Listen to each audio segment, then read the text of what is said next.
Ya mira, dentro de la narración existen varios tipos de narradores, uno que está dentro de la historia y otro que está fuera de la historia. Cuando el narrador participa dentro de la historia, entra en la categoría de homodiegético, así se llama. Y se reconoce porque generalmente el relato está escrito en primera persona. ¿Cuáles son las primeras personas? Yo, por ejemplo, que es la primera persona del singular, nosotros, ¿cierto? Tercera persona del plural. O también, por ejemplo, puedo decir me, incluyéndose él, ¿cierto? Como primera persona. Y ahí existen dos tipos de narradores, que esta es la pregunta que le están haciendo, reconocer el tipo de narrador en el relato. Uno es el protagonista, que como lo dice su palabra, es él el que cuenta su historia, su propia historia, y generalmente narra en primera persona. Yo me sentí muy mal aquel día cuando me pasó tal cosa. Ahí, narrador protagonista, ¿sí? Y el narrador testigo, como lo dice su palabra, testigo, es porque él va a contar una historia que no le pasó a él, sino que le pasó al protagonista, ¿ya? Pero ¿cómo yo la reconozco? Inicia narrando en primera persona, porque dice mi amigo y yo, y después narra en tercera persona. Dice, y a él le pasó que se cayó del bote, etc. ¿Ya? Estos dos participan dentro de la historia.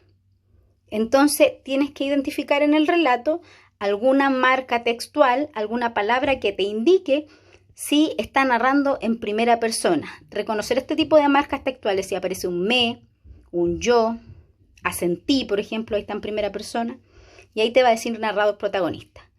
Si en el texto aparece en el relato, por ejemplo, que inicia, se involucra a él como narrador personaje, dice yo y Juanito estábamos tal cosa, pero después sigue hablando solamente del protagonista, narrador testigo.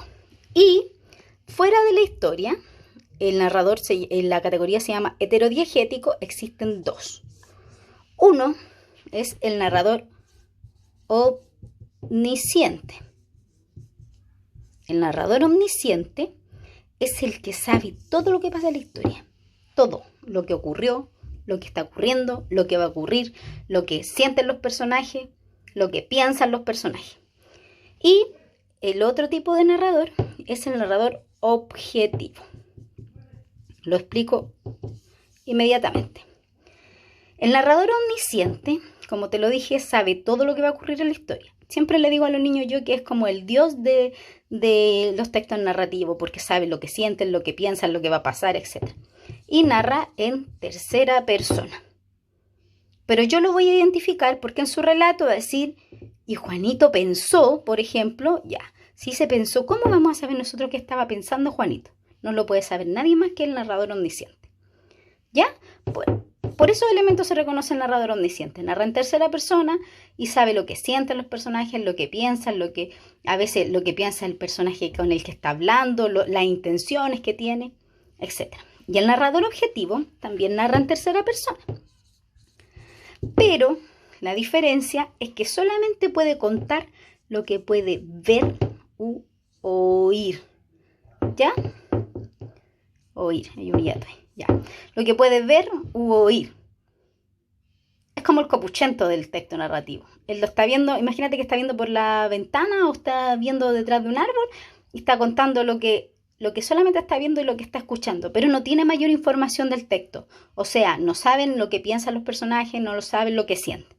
¿Ya? Es una narración más simple, una narración simple. ¿Ya? Cualquier duda, me consulta.